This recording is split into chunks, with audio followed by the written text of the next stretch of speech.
Ladies and gentlemen, it's been hours since we did one of these. But you know what? It's one of them weeks where there's so much going on that it's our right to do this.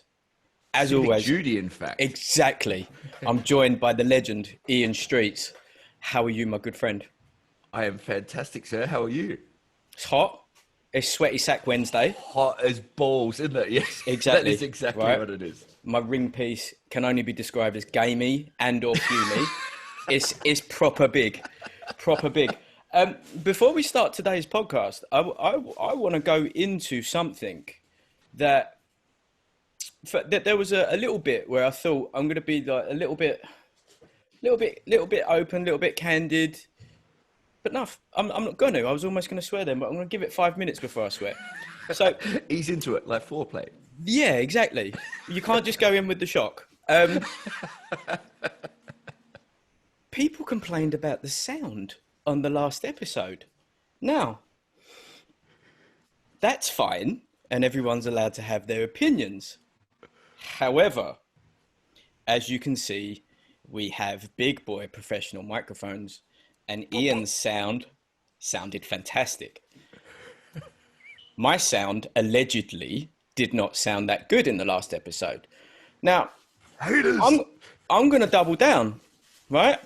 We are the single biggest podcast in all of Europe. Yeah? This is fact. We are ginormous. And I don't appreciate, nor do I respect, any form of critique, constructive or otherwise. So that's led me to Donny T it. I am 100% trumping the shit out of this. I've got bits of paper, right? I know more about data than anyone ever has done ever, naturally. And there was no sound problems. Anything that you heard as a sound problem, just with my voice in the last episode, it was either your headphones, it was your car speakers, it was your ears. I don't want to hear it. There was no problem. It was immaculate. Sort it out. It was Dolby, Lucas, surround, bothered. I am Star simply Wars not up in bothered. this Yeah. bitch. This morning it released, and this morning I had WhatsApps and DMs, unnecessary messages. One of them said, "Why does it sound like you're in the bath?" Maybe I was. Maybe I was having a little splash for my honey bubbles. You don't even want to see the videos of what goes on. Like, I don't want to hear it. The heat has clearly driven people a little bit on the loops. Streetz. Rebuttal. Yeah, I mean, furthermore, let's just go. The opinions are like arseholes. Everyone's got one. No one wants to hear from them. So keep it. No, kid. But yeah, the heat is most definitely making people insane. The Uber drive for me this morning was somewhat of an entertaining ordeal. First of all, that's an omission at the level we're at now. You're on them Ubers. Yeah. Was it an Uber pool that you just made sure no one else got into?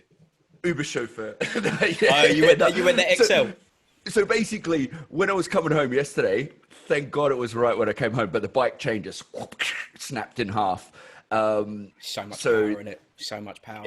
Yeah, just generating. No, literally walking out upstairs, fucking broke. So I was like, need a new way of getting around today. So was in a rush, got the old Uber. How do you feel about an e-scooter? Because I could see you swagging around in an e-scooter, maybe with a white linen shirt flowing. Mate, so a little bit of Streetz trivia. I have crashed every single method of transport that I've ever taken. A horse has thrown me off. Well, I guess not a plane. No, a skydive. So I fell out of a plane, I guess. I've been run over. Fuck you, skydiving. Yeah, a bicycle, three-wheeler, a quad bike. You name it, I've crashed it. I'm shit with vehicles. I know my limits. So me in an e-scooter, I think, ends with me under a Mack truck in like minutes. Just flat What about out. one of them really sad, the thick hoverboards with the big tyre in the middle? You get like absolute Nathans just leaning and just cruising. Always in polarized lenses, always with a cartoon tie on of some sort. Big. Well, I think that's tomorrow's method of transport. That's the way I'm rolling, son. Mate, talk to me about what happened with the Uber then? So I sit down, I've got my headphones on, I'm doing a bit of research for today's podcast. Not that he can see, so he doesn't know I'm watching fights.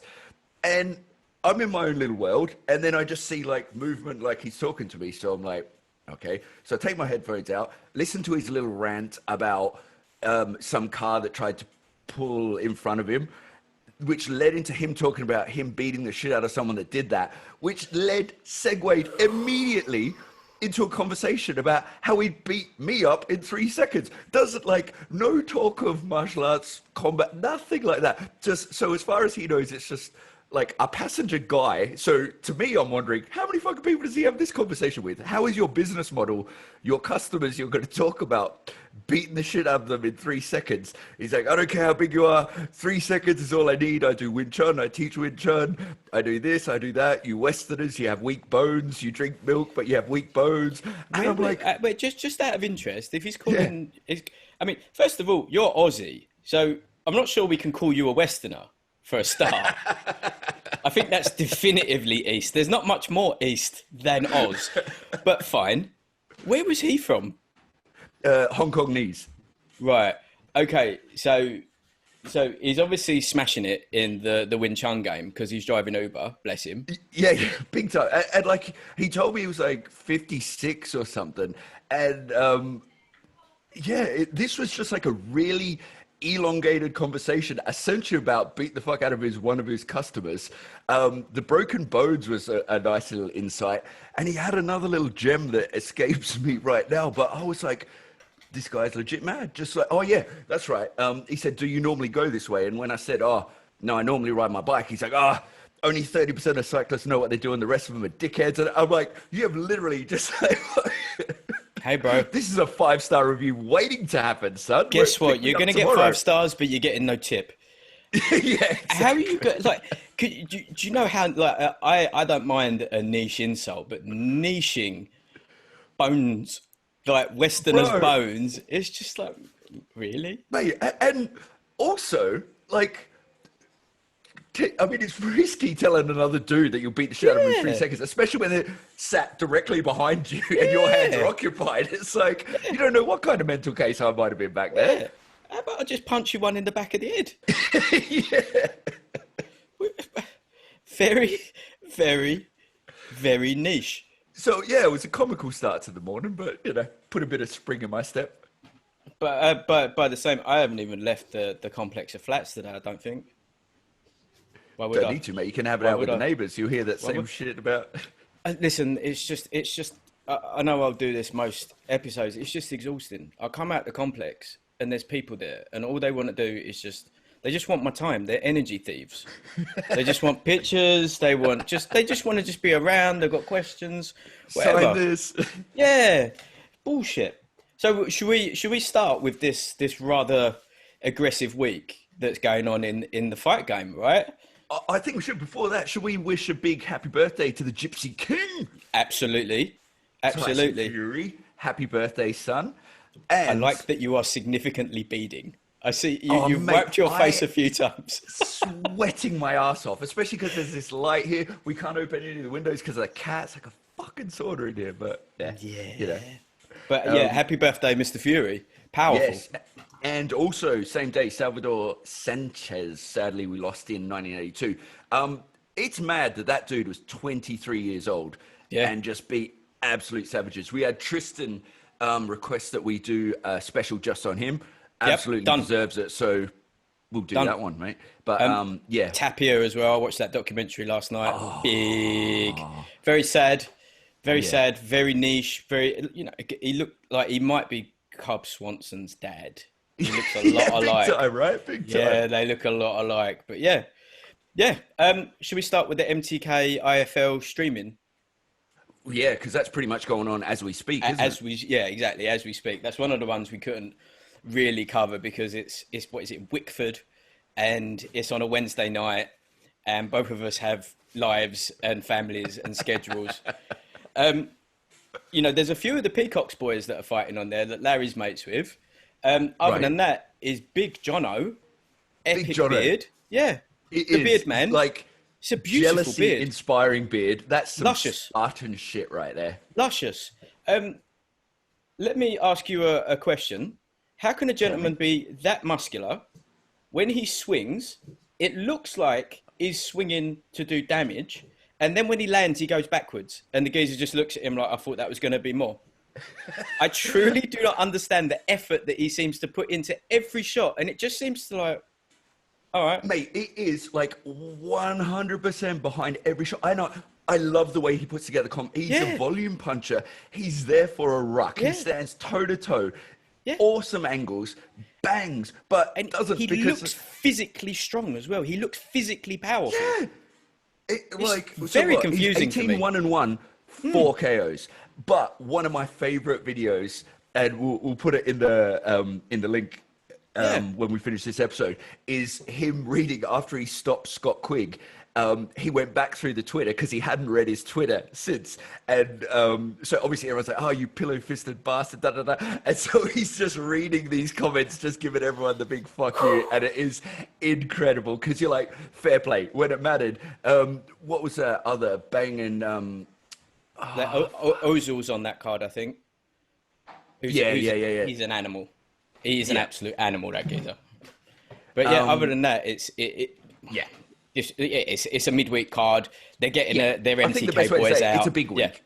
Yeah, it's a big week. Uzi, Maxi Hughes, 20-5-2, 4 KO. So neither of them are big gold punchers. I don't know a lot about him, to be fair. He's fought some all right competition. Liam Walsh, Martin Joseph Ward, came up a losing end on both. I think he comes up losing end again. I really like Jono Carroll. KOs aside, it's great to see boxing being done. He does it well. He does. Love watching him fight. So, we'll be catching up on that one after this. Yeah, maybe we'll just add that to the recap of next week. Yeah, we'll do the recap. I mean, it's the MTK boys. They're getting their boys out. You know, you got exactly like he's had his biggest win of his career after Quigg, because Quigg he was still a name. Yeah, for sure. Move it on. You know what I mean? Like keep him moving.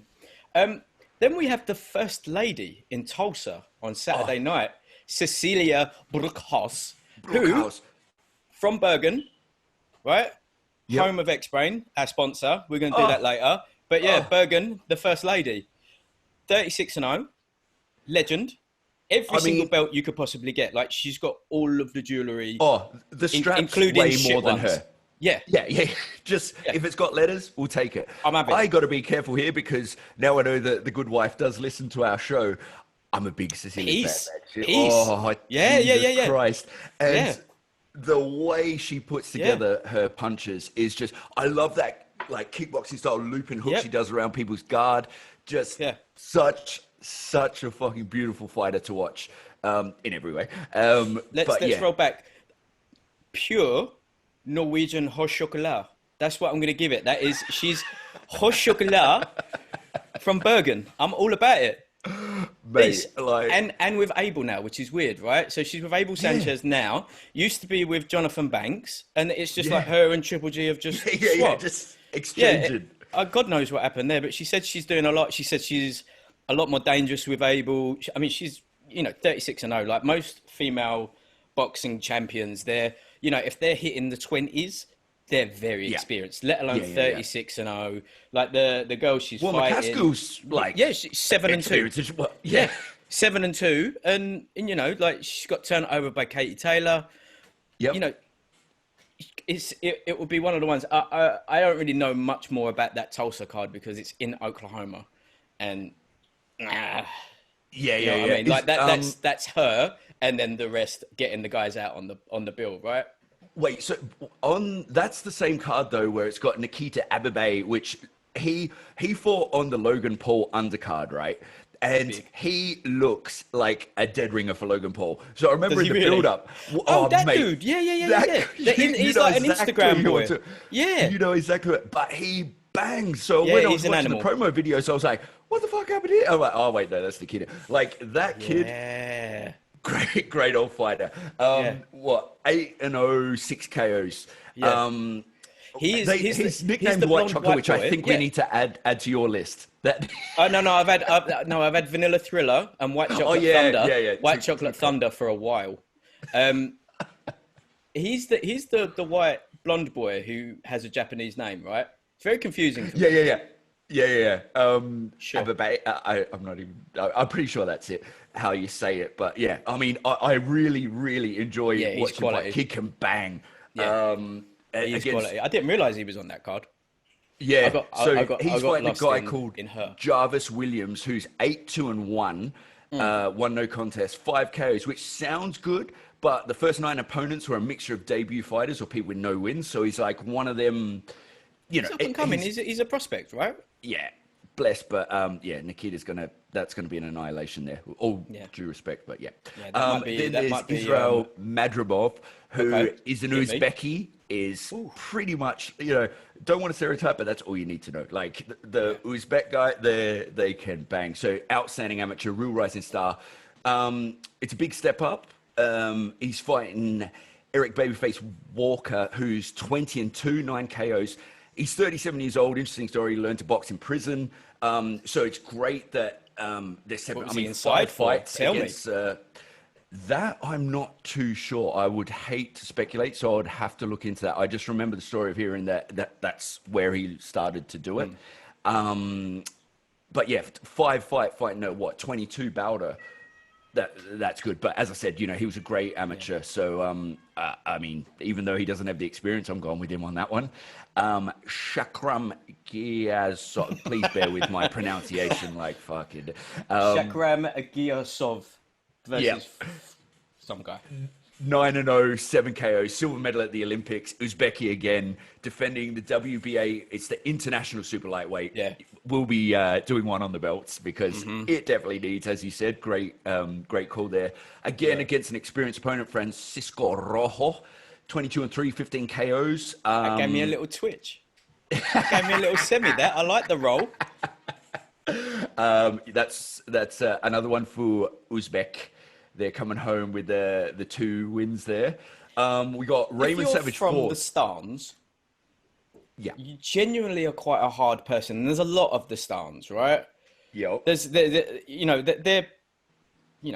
I'm not, with the exception of like Kazakhstan, which is a full country and enormous, right? It's like 2/3 the size of the States.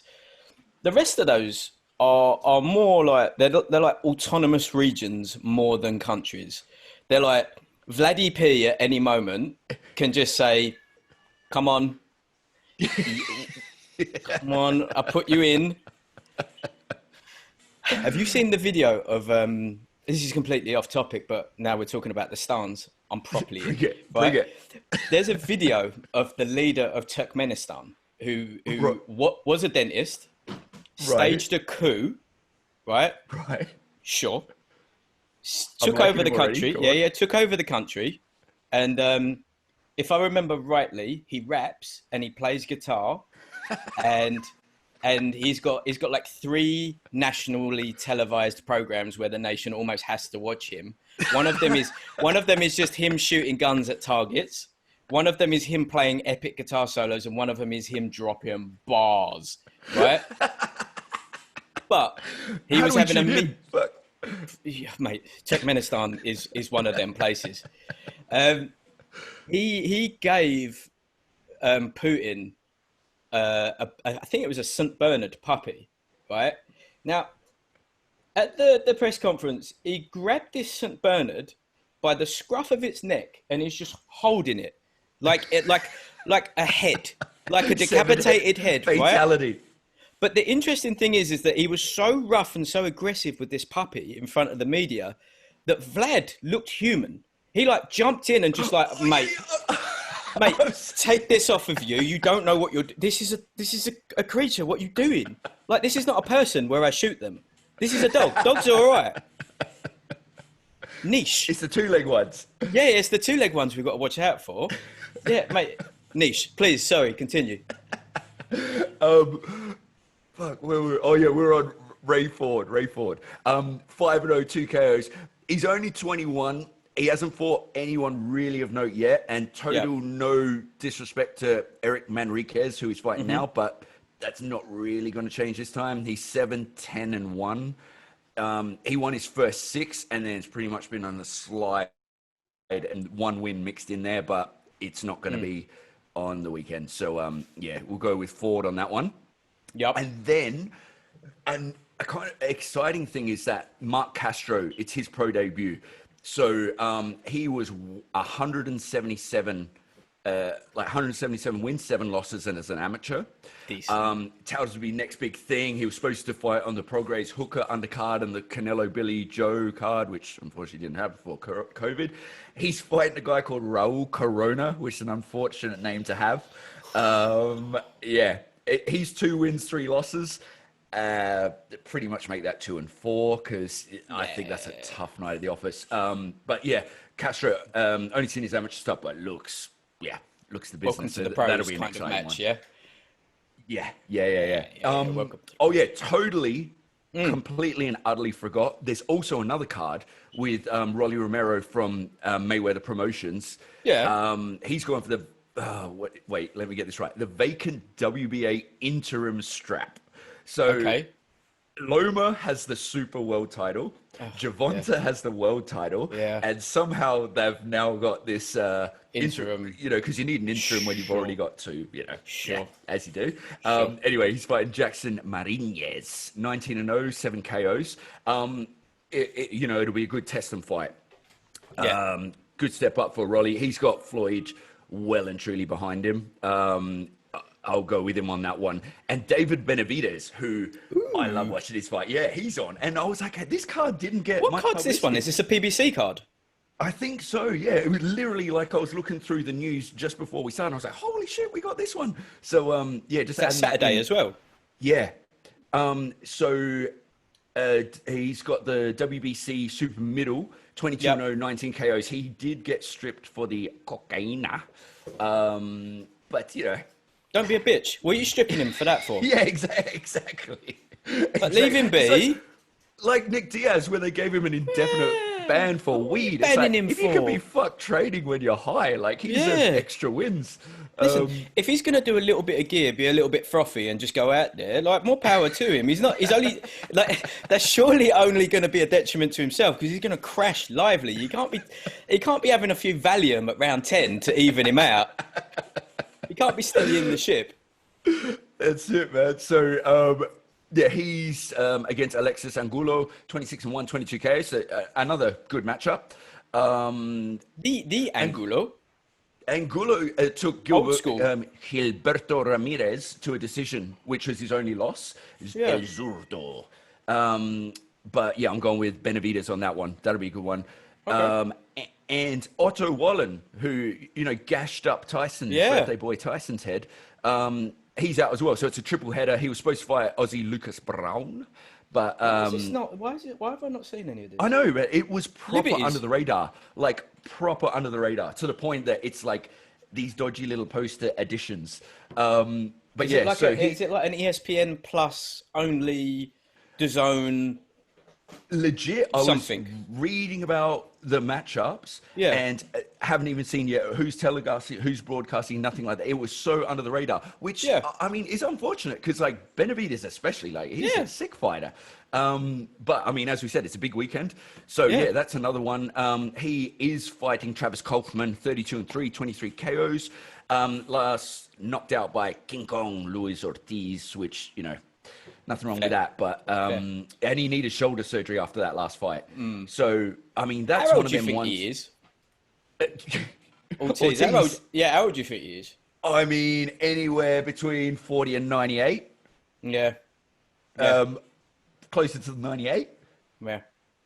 He's definitely he's deep in the end of the life, isn't he? He's definitely towards he's having an Indian summer. And I'll probably maybe want to see some drug tests to see how much he's enabled that a little bit. But yeah, he's old. He's old as shit. When you got an idea how old you are, right? Like everyone has a bit of an idea. Within 5 to 7 years radius, you're gonna have an idea. He's just like 28. The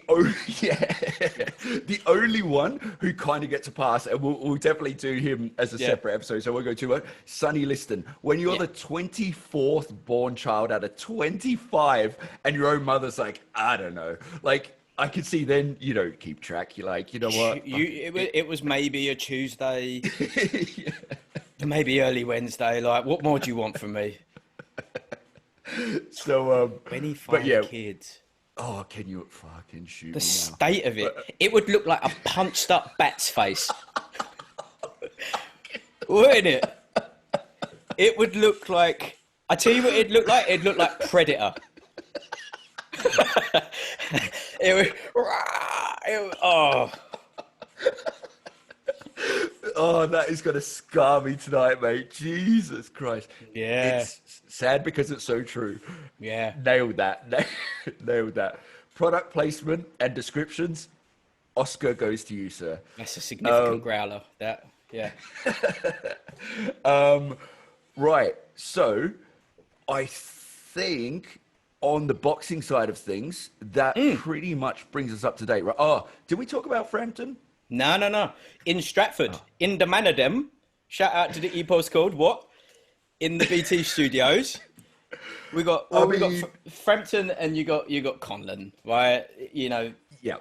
I mean, I think we basically all needs to be said. We will rename this podcast the Coke and Cock Hour if they don't win. Like, Frampton's fighting someone that took the fight on Monday, I think, and they're fighting on Saturday. Yeah, he was in the studio for some reason, wasn't he? He was just like in the studio, banged out a few push-ups. He went, "All right, what you want?" Yeah.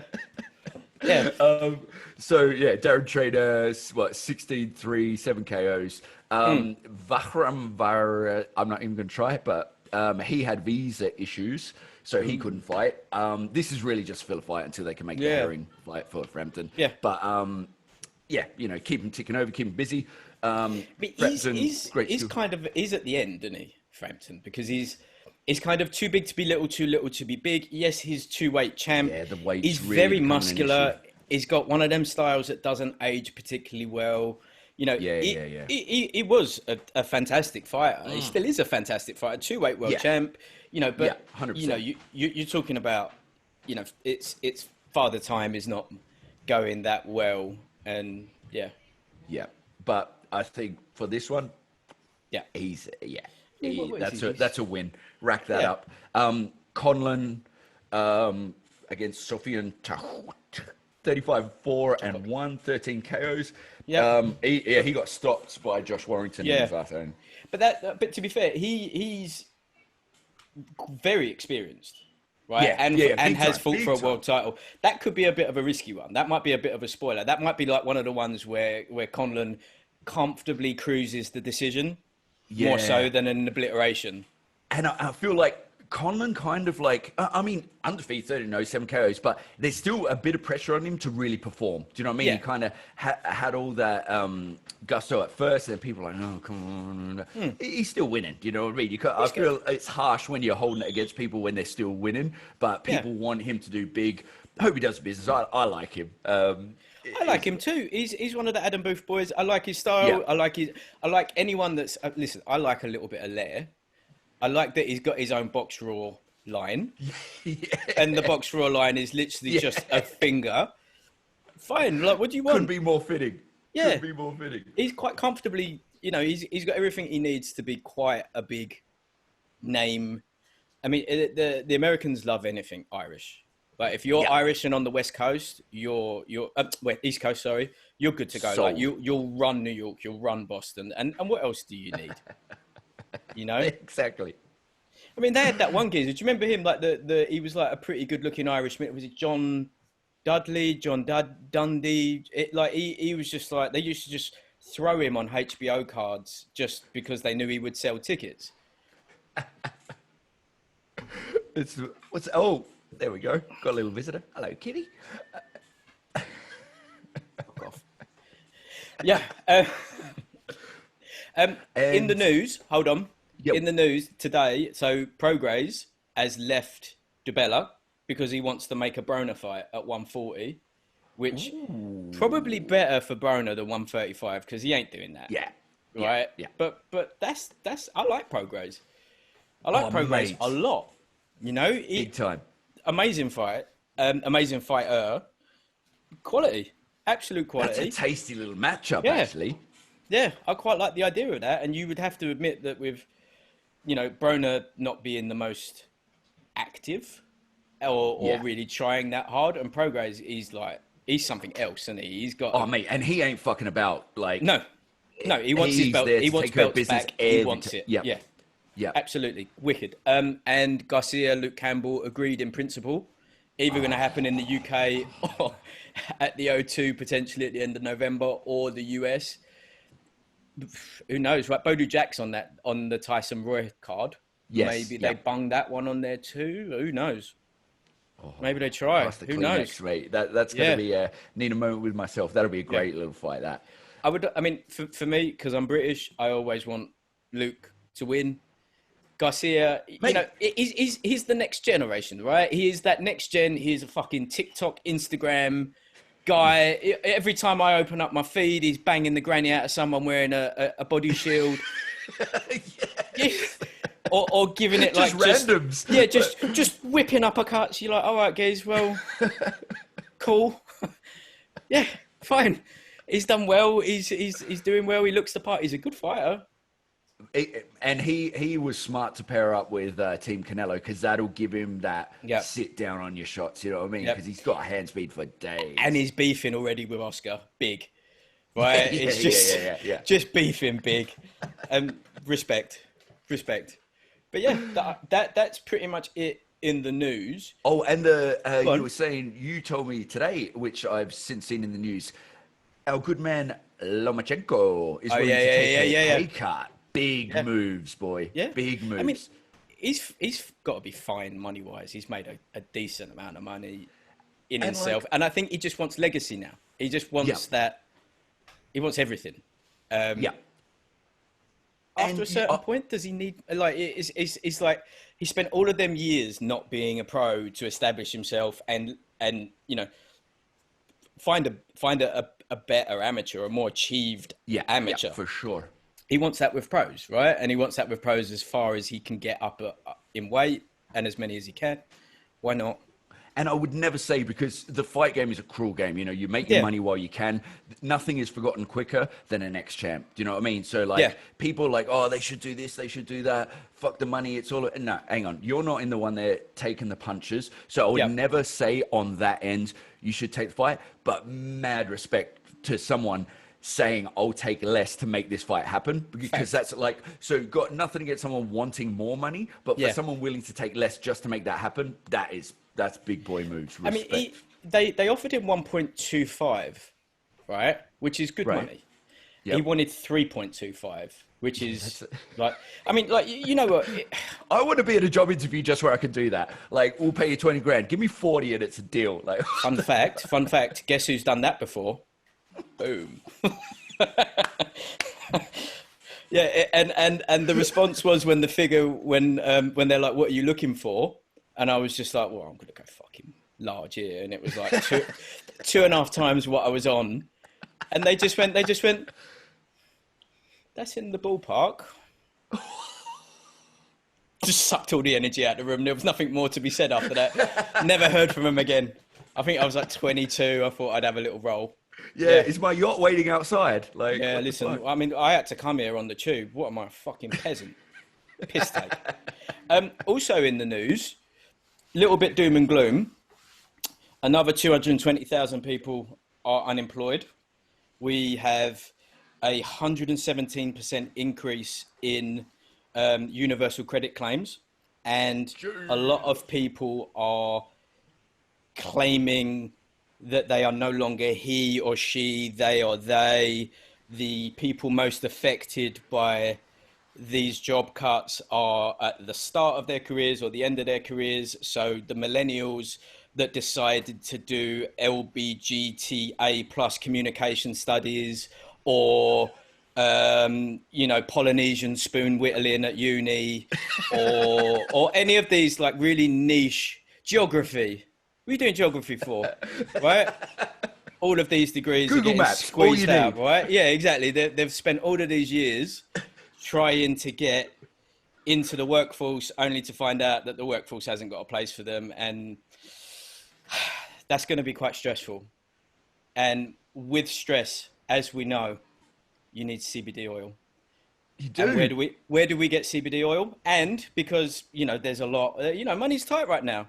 if you enter promo code Coffee Combat, it's going to save 30%. xbrain.co.uk, the finest CBD oil I've had. Boom, boom. Not just because they're a sponsor, because it doesn't taste like you are drinking bong water. They've citrus scented it, and it's a little spray. Right? Delish. Yeah. Have a few blasts of the CBD. Make better choices, millennials. You're not going to work at Facebook. Not everyone can sit on a beanbag with a laptop. But if you are on a beanbag with a laptop, xbrain.co.uk, get involved. Coffee Combat knocks 30% off. Shall we, my good friend, get into the UFC 252? Now, a lot of people don't really, I mean, listen, you look at you and you go, that geezer's all about that MMA life. Okay, but a lot of people don't realize that not only am I've always been about that MMA life, but I go back as like UFC 1, buying videos at HMV. Yes, right? boy, I'm like, UFC 46, Brawl in the Hall. Like, I paid up for that Bravo $4.99 pay-per-view. Didn't really know what was happening because, I don't know, I was 14 or whatever.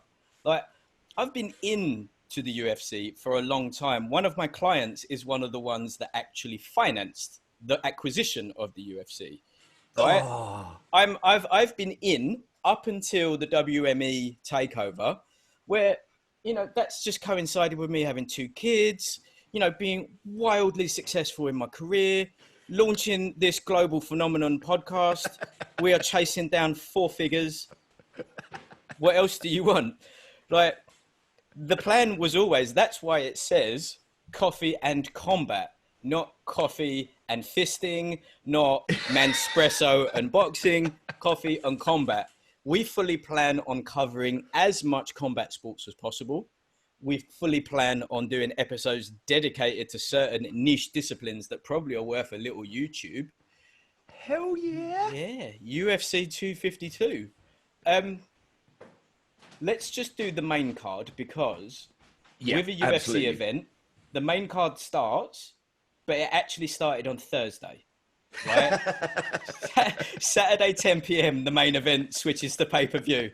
They get their money's worth of everyone on there. They're like, their pay structure starts at what, $240 all the way up to a few $100,000. Right. Let's start with should we start JDS versus Rozenstruik? Rozenstruik. I mean, even before that, I got to put this in there because legit, the lineup of the following ones, which we are going to cover all of them. If I was that way inclined, Dana would be getting some serious man-loving, man. Because 252, we're going to discuss epic. 253 has been announced as Adesanya versus Costa, which is a huge fight. And then 254, Khabib is back against Gaethje. Like, that is just killer after killer. So, Dana White, shout out. Costa's a proper boyfriend. He's a proper boyfriend. He's a how he makes that weight. He is. Yeah. He's a beautiful. He's got them. He's got them Matthew McConaughey T-Rex arms, though, isn't he? He's got the little ones. He's got the Mr. Burns, but he doesn't mean to. Stacked. Fucking hell, he is stacked. Right. I think we need a separate MMA record sheet because I feel like on the boxing, you could pick the MMA, anything can happen, and it is just savage versus savage. Anything. Yeah, the records don't even really matter. No. Right? No. I mean, you know, records do matter, of course, but also there's no emphasis. The only time that someone's O becomes significant is when they're kind of a champion and undefeated and they've maintained it. Yeah. A la John Jones. It's like to be undefeated in MMA is just, and that's why when you get the Khabibs and things like that, you're like, how? Yeah. And like John Jones, the loss. John Jones is undefeated, right? Yeah, for sure. Because I even said, do you want to rematch? He's like, the reason they DQ'd him is because he was viciously assaulting someone that was disabled. 12 to 6 elbows. Yeah, to a deaf man, right? Matt Hamill was super deaf, right? They used to have to buzz the cage, didn't they, to let him know the end of the... That's why they gave him that. They probably the commission just went, are we allowing this? This is a piss take. Out. But yeah, JDS, ex-champ. Ex-champ. I mean, Received two of the worst beatings that anyone's ever seen, right? Like the Velasquez ones. I mean, he got a few little bits off. They like showing the highlights of him getting a couple of shots off in that 50 minutes of just abuse that he got. But he took a fucking beating. Yeah, and it's like, so he was 15-1 all the way up to the rematch with Kane. So like, obviously, he got the win, 15-1, and then just pretty much started dropping every other fight, and pretty much all of them by knockout. That's the thing in this, like, you know, the chin is taking a beat, and like, I love JDS, like, love his boxing. Super exciting fighter. I mean, like, I've got to read off the list because I don't want to do in discredit just some of the big names. He beat Verdum, Struve, Krokop, Gilbert Yvel, Gonzaga, Roy Nelson, Shane Cowan, Kane, Frank Mir, Mark Hunt, Stipe. I mean, respect. Right. But I'm going to go into this. I think this is JDS's swan song. I think this is his last big win. Because he's got that weird pedo tash that we can't be having. But I think this is his swan song. I think he looks wicked. Like, physically, he looks the best he's looked in a long time. I think this will be the culmination of all of his experience against someone that's, Rozenstruik's 10-1. He busted up Alistair's face pretty bad, but that was like the last second of the last round. Yeah, and like, he was getting pieced up. Like, Overeem was doing the business. That's the thing. It's like, but oh my God, when he connected, that lip cut is one of the worst cuts. Just like, he gave him another mouth. That's Predator. He's in Liston's mum territory right there. Always loops back to saggy puss. Tasty. Rozenstruik, I mean, that guy's power doesn't make sense because, like, he's got it's the second fastest KO in heavyweight history. Set up off a jab, knocked the guy down with a jab. He robbed Arlovski with a jab. Yeah. He can bang. I like the confidence calling out Ngannou because no one wants to fight that guy. When you get demolished in 20 seconds, it kind of tips, but it's Ngannou. Like, I mean, let's be real. You go in with Ngannou, there's a very high chance you get knocked the fuck out. So you can't hold him that again. Both of them have been sparked by Ngannou. Yes. Can't tell me that Ngannou's not part of the Peace Club. You can't tell me he's not part of the Ebony Pringle Can crew, them. I don't want to hear it. There's simply no way. He's in there with the AJ Deontay.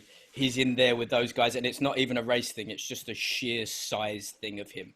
Yeah, I think, like, the fact that he hasn't had a knee injury from it just smacking against his knees is incredible. Yeah. That guy just fucking swings it over the shoulder. I think it's a waist wrap. I think it goes around the waist, and I think it probably gets tucked around into the strap of the jock. I think that's more than likely where it is, like, because you just can't. Like a Medusa type setup, yeah. I mean, that guy, Jesus Christ, loves some Ngannou, but he's not on this card. We'll stick to them. Rozenstruik, really accomplished kickboxer, 85 fights, 76 wins, 64 KOs. I mean, man can bang. I am very torn on this fight because, like you, I think the experience of JDS, like, very likely to come through. I worry about the miles on the clock. Yep. And Rozenstruik is he's fresh. Do you know what I mean? Like, I worry. And also with these Apex fights, in the Apex end of the cage is a lot smaller. It's like, I didn't realize how much smaller. It's like over 30% smaller. So that's like, I mean, that changes the game completely. There's not that much room to move. The thing with JDS, both of them, they're there to bang. You know, it's like, if JDS could get it to the floor, but I feel like Rozenstruik might keep him at range a bit. Let's see with the smaller cage, that'll make it easier to cross distance. But I really like JDS, and I'm worried about this fight because I feel like Rozenstruik could do it. I am on the other side of that. I'm still going to stand firm. I'm saying JDS. I'm saying I like it. Early doors. I'm saying an early doors, and I'm saying like a short shot, just short punch, maybe off of the cage or on a step back, and I think it'll be one of the ones the legs go, and then it'll be the classic UFC dive in, Nice. fucking go for glory. That's what I would think. love. I would love to see it. The heart is going JDS. I'm super. This is. Yeah. To be fair, this and the main event are so hard to pick. Like, I can't claim to actually have a pick, but I'm kind of, as the closer it gets, I'm leaning a bit more to Rozenstruik just because he's fresher, but I would love for JDS to do it. So let's see how that plays out. Okay. Sean O'Malley versus Marlon Vera. Now, Sean O'Malley is a geezer, and he has a robe just like mine, which is sensational. Wild hair, epic fashion, immense like walk away KO, swagged out. He looks like he should be a white rapper, like in a big way, doesn't he? He looks like he should be a white rapper, very confused. But you know what, right? I very rarely will ever go against anyone trained by Jason Perillo. Now, I think he's one of the true gems of the MMA world. All of his fighters have immense striking. They all go in with a game plan. They all go in with like an incredibly experienced master coach who's been there and seen it and done it. I'm gonna go Marlon, you know. Ooh, big call. Do you know what? Cheeto is super experienced. 15 wins, 6 losses, 1 draw. Been in there with great people. 5 KOs, 8 submissions. So super high finish rate. Never been stopped. Durable. Needs his ears pinned back. I can't have that. Right, that's unacceptable. But you know, use them for escapes and stuff. This is put it this way: if O'Malley can do this, because the hype on him is unbelievable. Like, he fights like he's playing his own character in the video game. Like the combinations he puts together, the way that some of them kicks and the spinning shit is out of this world. He's, again, next gen, right? He's only all he talks about is getting viral KOs, right? That's a niche thing to say, right? I just want to be viral. I mean, that Wineland walk-off KO, I mean, that is the most G shit you can do, where you like in a sport where you can ground and pound, you just like, not needed. Don't need it. He's got done. this. He's done. This is a huge test.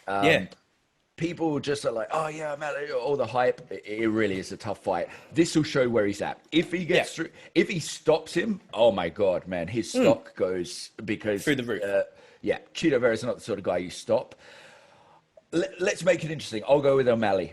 Purely because I think he's one of them guys that will positively buy into his hype, not in the sense that he'll get, you know what I mean? And he'll need it, because this is going to be a tough fucking fight. Listen, the UFC are never, ever afraid of throwing their prospects in with people that can really uproot them. It's a totally different entity, right? Do you remember what happened with Sage? Like, they had this beast Northcutt, of a young man. Yeah, exactly. You know, he's not even in the UFC anymore, right? It's just like they made all of this big promo for him. He basically... Mate, he looked like he should be a Calvin Klein model. Fuck it. The fact that he could fight, I was like, what? Needs a different hairdo, mate. You can't have like Zach from Saved by the Bell. All right, Bonds. Let's just sort his barnet out. And this is us two talking about his barnet, but you have a full head of hair. You just decided to make yourself smooth. Aerodynamic, mate. Yeah, but hey, like O'Malley UFC... makes me want to grow it out and get some clown. But yeah, they're not afraid of that, and that's. I mean, it's a. They operate, pretty much like everyone in the UFC belongs to be in the UFC. Therefore, if you get beaten by anyone in the UFC, we give you chances. You maybe go down in the pecking order. You maybe aren't as rewarded as you once were, but you can always come back, which is the beauty of it. So, and they've said that they try and use boxing as a blueprint for what not to do. And it sounds harsh, but the way they've gone about it is really good. You know, they said you'll never have a fight where a fighter will avoid someone for years. There won't be the Mayweather-Pacquiao situation, because it's like, and obviously it's bad because I like the fighter to have the choice. But from the entertainment perspective and getting dream matchups, I mean, it's just one after. They knock them out the park. It's a murderer's row you're fighting. That's why we're going to do a historical ep on the belts of boxing, because there needs to be a lot of explanation about, the belts are their own versions kind of like the UFC. You know, then on top of that, the UFC is also the promotion and the championship, where, you know, there is no such thing in boxing. There's four major ones, 1, 2, 3 minor ones. Really, the biggest of the minor ones is the IBO. They all have a load of caveats to them. They all have a load of lists. They all have, you know, that is something that's like mind blowing. And like you were saying, but with the losses, that O record is kind of on its way out with boxing as well, because it's done no one any favors. Like the biggest star, right, got a loss. Loma got a loss. Canelo's got a loss. AJ has got a loss. You know, Fury's got a draw, but you know, all of the big ones have got blemishes, with the exception of like Usyk. Yeah. There's no one really that you can say is top where there's no it's Inoue. Inoue's like, he's got through it, isn't he? And like, but you start getting into the territory of like, but exactly for the casual fan, the one they're attracted to, you know, your Canelos, your AJs, things like that. They've all been there and done it. It's just like, and it makes them more marketable afterwards, because that protection as well. I mean, like, you know, the thing is, like, you know, GSP back in the day, he was their first proper golden boy. In he went with Matt Hughes, lost, right? They made him come all the way back. You know, that maybe they rigged the book a little bit, because BJ probably beat him first time around. At least drew to make it happen again, blah, blah, blah, you know, but it's still, like, they wasn't ashamed of it. There wasn't anything. You just go back to it's kind of how it should be. That's the thing, when you find the best in the world, especially when there's so much allowed, like the variables are immense. And 4-ounce gloves, you put, especially on the heavyweight, disgusting. Hell, that change in a second. Yeah. But yeah, so. But you know what? I've completely gone blank on his name. Justin Gaethje's guy, Trevor Whitman. Trevor Whitman was saying that actually the gloves themselves, because he's got his Onyx gloves, which are like revolutionary tech. He was talking about it on Rogan in depth. I was getting a semi listening to that. Exactly, like, right? I need this shit craft, everything just craft. But he was saying that the gloves are kind of different weights. They're not not like a unified 8-ounce. You know, they're not, which is madness. Which is bonkers, right? How are you going to have someone? So, like you mentioned Carwin earlier. Carwin used to have 4XL gloves. Now, I can't fathom how big that hand is, because I have the hands of a thief, right? I have these tiny, shrill, girlish hands. But when I give you a punch, it's like being hit in the forehead with a fucking stiletto, brother. But I have these small hands. But imagine, like, just these giant mitts. Dinner plates. Yeah. Like, what the fuck? But yeah, anyway. Main event? Oh, mate. So, right. First of all, you couldn't pick, like, Cormier, both of them, to be fair, but more so Cormier, looks like the sort of guy that if he came up to you in a pub and told you he could fight, you just be like, sure, mate. Yeah. You know, pat him on the shoulder. He's got that Winnie the Pooh-esque body that Fedor had, minus the assassin's cold, dead eyes. Yeah, it basically, he has a soul, is what you're trying to say there. Because Fedor looks like he'd seen too much, didn't he? Yeah. Permanently darkened. Yeah. But he is an absolute fucking savage. Like, DC, I mean, so this is his final fight. He's second person ever to hold 2 weights simultaneously, light heavyweight and defend them. Heavyweight. Yep. Won the title in every organization he's fought for. Strikeforce, King of the Cage. 22 wins. He's only officially got 2 losses, because that second Jones loss was overturned because of the Let's be honest. Look, like, you know, you lost. It was I think he can fight Jones 100 times. He might win. He might win twice of that 100. It just doesn't work. It's just not. It's just Jones. We'll definitely have to do him, because that is what a fighter. But fuck it hell. But right, so DC, another one. whose list deserve Lucas Brown, transition to boxing, Jeff Monson, Bigfoot Silva, Barnett, Mir, Nelson, Henderson, Rumble Johnson when Rumble moved up, Yep. Gustafsson, Anderson Silva, Derek Lewis, and Stipe. I mean, Yeah. fucking respect. When he fought Barnett, who is he is exactly what you would expect to be on the back of a horse invading your village back in the day, like big time, big, especially terrifying. now with the beard. Yeah, right. I mean, maybe Google it, but he's got to be 6'4". He's got to be 6'4". He's got to be 130, 140 kilos. DC picked him up like a child and just threw him around. And DC's not a big dude. DC's at most, what, 5'10"? Built like a cube. Yeah, proper. Yeah. But everybody, even Stipe, remember he was going for the takedown. They just fucking picked him up over his head. It's like, that is a heavyweight man. Yeah. Strength is off the chain. Yep. The first KO, I mean, so it is worth mentioning. You never want to make excuses, and Stipe wouldn't. But he'd been 5 rounds with Ngannou, which is not going to be fun. No. And he won, which, like Stipe will get to, doesn't get anywhere near as much credit as he should, because that guy is a savage. Both of these guys, in the best heavyweights to do it, they're up there. Yeah. And they're gentlemen as well. Both of them are gentlemen. Yeah. Big time. But that first shot, it was so short that he dropped Stipe with. In the second one, the adjustment Stipe made was genius. Like, it's the sort of thing where you're like, I thought you would have gone to the body a bit early. But, the effect that it had in you straight away. That's because because he's so used to fighting these bigger guys, right? He does have that. Yeah. It's like a weird halfway boxing, halfway karate stance with his hands, where he's always got the elbows flared, ready to just do these short, sharp power shots. And it was just there. Yeah. And it's like, because also that's not, he just wants his hands on you, or like, I really hope the fingers aren't an issue this one, because the eye gouges, that is naughty. They take longer to recover than you get. Do you know what I mean? It's kind of like, you're right, and you're blinking, and Stipe's a soldier, so he's like, I'm fine, but you can see the eyes. So I hope that doesn't come into this one for both their sake, because people are like, oh, he's a cheat. When you've got open gloves, you are going to do it sometimes.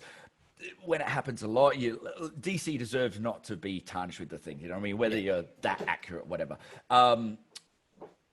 So Stipe, 19-3, 15 KO. I mean, these guys are finishers. And when he's not fighting, he's fighting fires. Like, the dude is, man's man. Beat Ngannou, as we said, Dos Santos, Verdum, Arlovsky. The most accomplished UFC heavyweight. Yeah. Defended it the most times of everyone.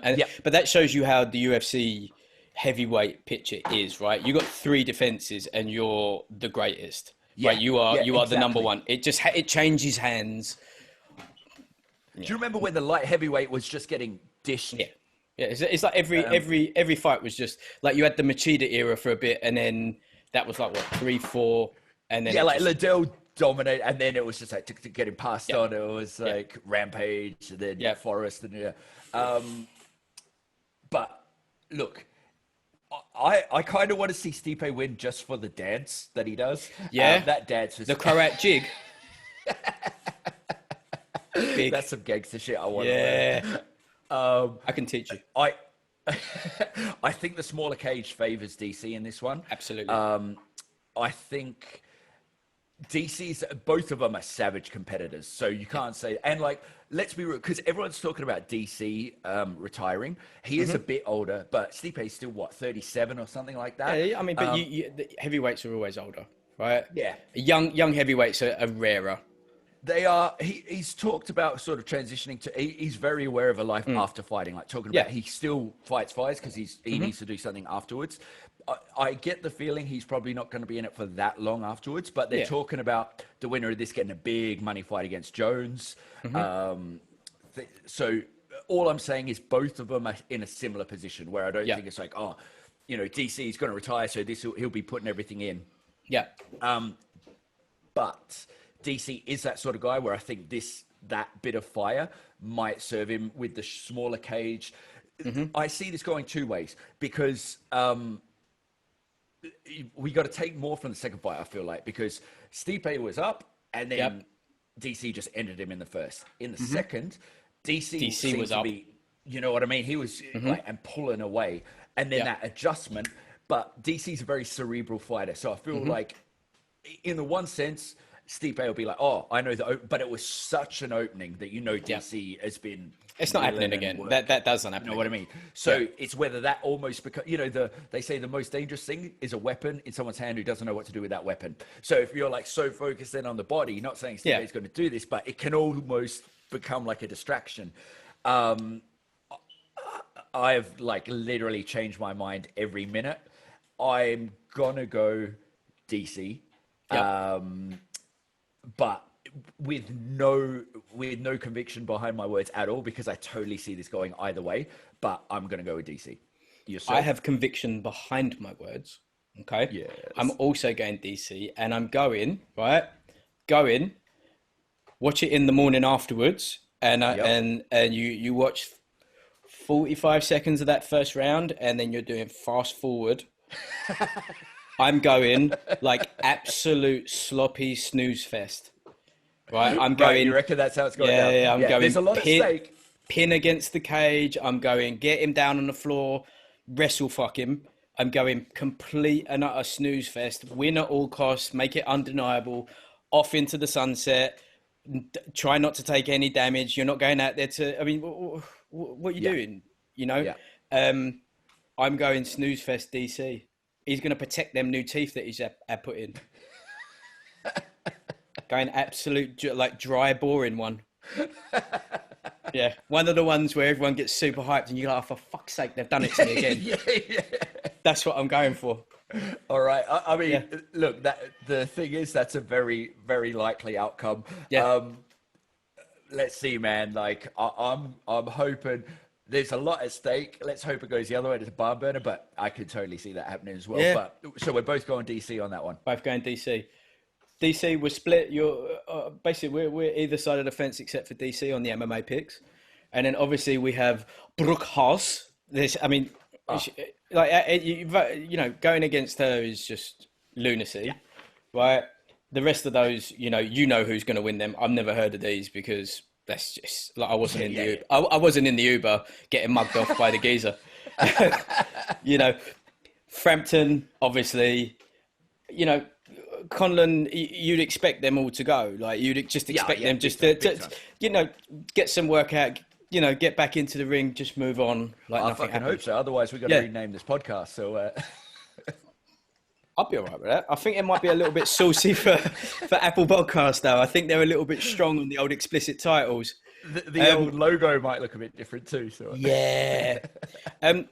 Speaking of the logo, people have said to me, don't change it, because they like the Street Fighter, but just as many people have also said that they don't understand it. We do have some plans, and that will be activated at, what should we say, 5,000?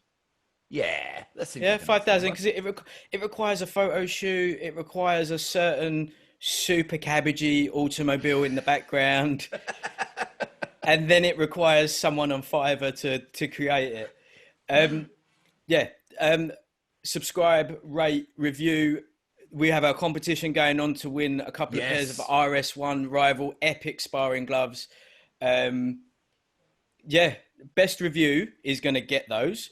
We are not going to be checking that many of them as we go along. Just going to check the numbers because you don't want to lose the impact. You want to almost have these as live reads whilst we're on, whilst I grab this stupid black cat again, never mind. Like, rate, subscribe, the whole lot. Spotify, Apple, iTunes, it makes no difference to us. We're just all about building this out. Yourself. Yeah, audio. Listen, if there's technical problems, what do you want? Trying. Yeah. Shout out to other people that have messaged me because they think this is easy and this is just done off the cuff. Sure. Have fun with that. Let me know how it goes. I wish everyone well. Explain.co.uk. Coffee Combat knocks 30% off. If there's anything else that we need to add, I'm not sure what it is because we've already done Fight Camp. We've done it nigh on every. The only thing we haven't covered is probably the two homeless geezers having a fight outside Liverpool Street this week. We'll get our bets in right now. Film Yeah. it.